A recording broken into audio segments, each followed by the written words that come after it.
Meron tayong binibigay ng 5,000 sa every farmer. Kalakip niyan, nagbibigay din tayo ng mga trainings at mga makinarya natin.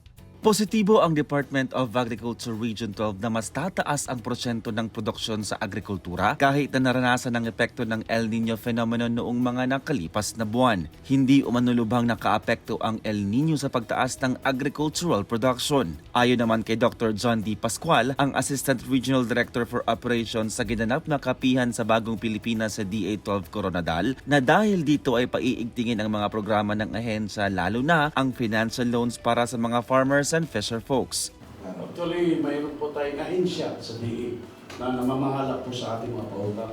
Ito po yung ACPC or the Agricultural Credit Policy Council. Anya, isa lamang ito sa mga hakbang ng ahensya upang matulungang maiangat ang kabuhayan ng mga magsasaka at mga mangingisda.